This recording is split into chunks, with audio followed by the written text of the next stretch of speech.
বা এখানে এসে আপনার অনুভূতি কি? কারণ এখানে আসার পূর্বে আপনার ভিতরে এমন নতুন কিছু ছিল না, যা এখানে আসার পরেই সৃষ্টি হয়েছে।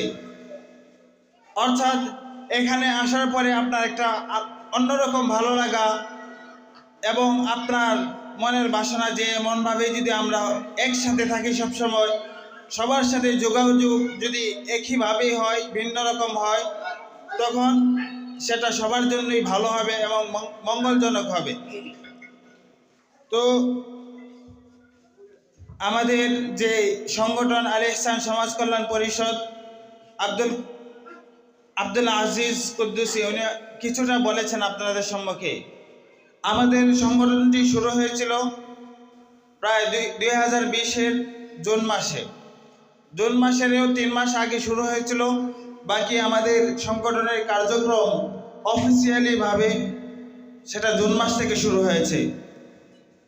তো আলহামদুলিল্লাহ 2020-এর জুন, আজ হলো আমরা 2024-এর জুন, প্রায় আমাদের 4 বছর অতিক্রম করছে আলহামদুলিল্লাহ।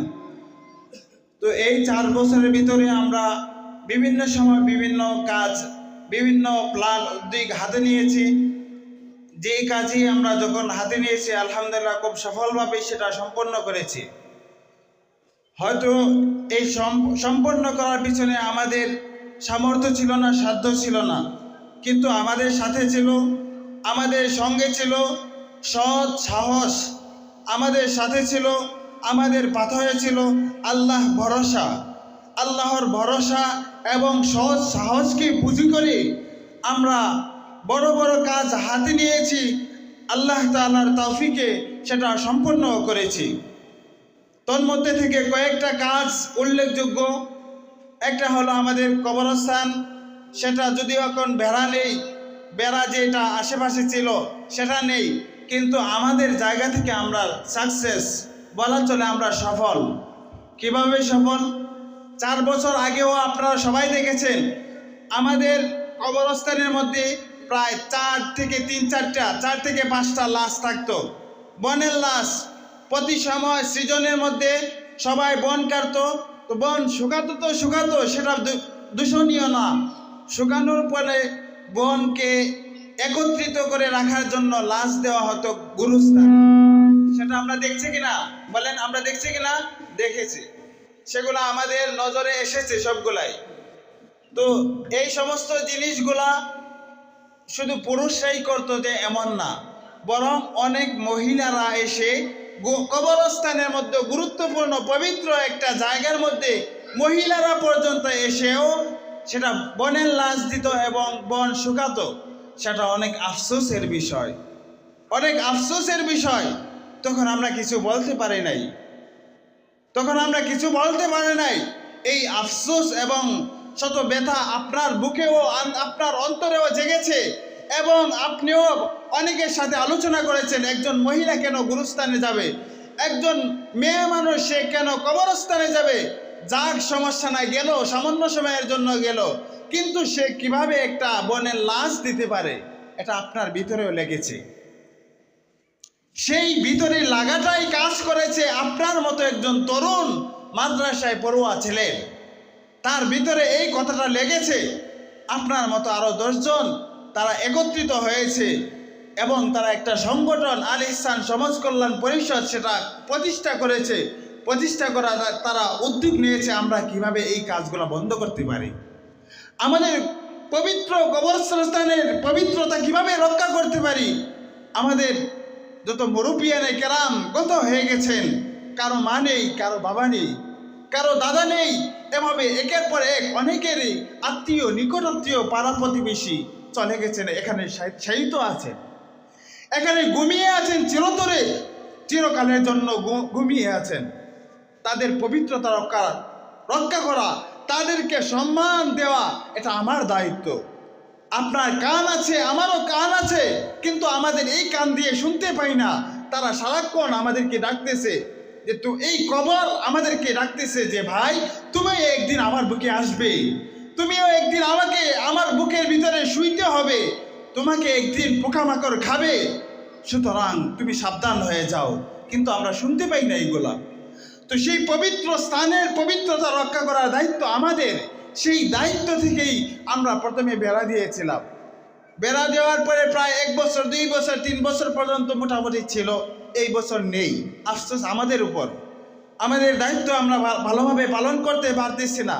এই জন্য দায়িত্ব এটা আমাদের উপর, আমাদের উপর আফসোস আমরা নিজেরাই করি। তো সামনে থেকে যেন এই কাজগুলো না হয়। তো বাকি আমরা যে মূল ফোকাস, মূল যে টার্গেটটা ছিল সে গুরুস্থানের পবিত্রতা রক্ষা করা, আলহামদুলিল্লাহ সেটা আছে। তো এখন তো কোনো মহিলার কবরস্থানে উঠে না, উঠে কোনো মহিলা উঠে না। কোনো গরু বা ছাগলকে কি এখন ডিগরা দেওয়া হয় না। আলহামদুলিল্লাহ অনেকটাই আমরা সাকসেস। তো তার পাশাপাশি অনেকেই বলতেছেন, মনে মনে বলতেছেন যে আপনারা আপনাদের কবরস্থানকে নিয়ে ফিকির করতেছেন, কিন্তু আরও যে আশেপাশে কবরস্থান আছে সেই বিষয়ে কি ফিকির করছেন? ভাই, আপনারাকে এটাও বলে যে আমাদের কাজ হলো একটা ভালো কাজের পথ দেখায় দেওয়া, একটা ভালো কাজের পথ দেখায় দেওয়া।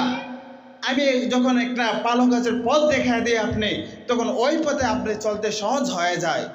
কারণ আজকে আমি জানি না কিভাবে আমি সৌদি আরব যাব, কারণ শুনেছি শুধু সৌদি আরবের নাম, কিন্তু জানি না তার পথ কেমন, তার দূরত্ব কতটুকু সেটা হয়তো বর্তমান জামানায় জানা যায়, কিন্তু কিভাবে পাড়ি দিতে হবে সেটা আমি জানি না।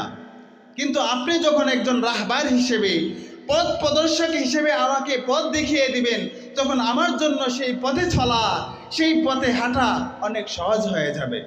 তো এই জন্য আমাদের উদ্দেশ্য হলো আমরা ভালো কাজের একটা পথ দেখিয়ে দিব। আমরা 20 জন আলেম, 20 জন ছাত্র, আমাদের পক্ষে সকল কাজ করা সম্ভব নয়, কিন্তু আমাদের পক্ষে এতটুকু সম্ভব, একটা ভালো পথ দেখিয়ে দেব। যখন একজন মানুষের চোখ যদি বাস্তবিক পক্ষে একটি দৃষ্টিসম্পন্ন লোক হয়, বিবেক সম্পন্ন লোক হয়, যখন সে দেখে একজন তো ভালো কাজ করতেছে, তখন তার বিবেকে নাড়া দেয় আমিও একটা ভালো কাজ করব, আমিও সেই পথে হাঁটবো যেই পথে কল্যাণ, আমিও সেই পথে আগাবো যেই পথে আছে মঙ্গল, দুনিয়া এবং পরকালের সফলতা। সেই দিক লক্ষ্য করে আমরা শুরু করেছিলাম। আলহামদুলিল্লাহ আমাদেরটা দেখে দেখে আমাদের প্রতিবেশী আরেকটা কবরস্থানের যে দায়িত্ব এবং মুরব্বিয়ানে কেরাম ছিল, তারা ওই কবরস্থানরা আমাদেরটা দেখে দেখে তারা ওইটা সেভ করে নিয়েছে। এখনও তাদেরটা অনেকটাই সেভ আছে। সেখানেও কোনো গরু ডিগরা দেওয়া হয় না, সেখানেও এখন কোনো মহিলা যেতে পারে না।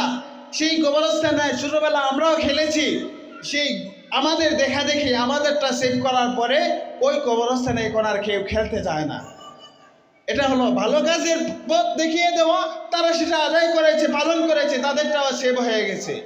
বাকি এই যে 2টা কবরস্থান সেটাও আমাদের ফিকিরে আছে, ইনশাল্লাহ সেগুলো হয়ে যাবে। তো এই জন্য উপস্থিত যুব সমাজদেরকে বলবো, আমাদের আল ইহসান সমাজ কল্যাণ পরিষদের টার্গেট, মাকসাদ, তাদের যে লক্ষ্য এটাই যে ভালো কাজ করা, ভালো কাজের পথ দেখিয়ে দেওয়া।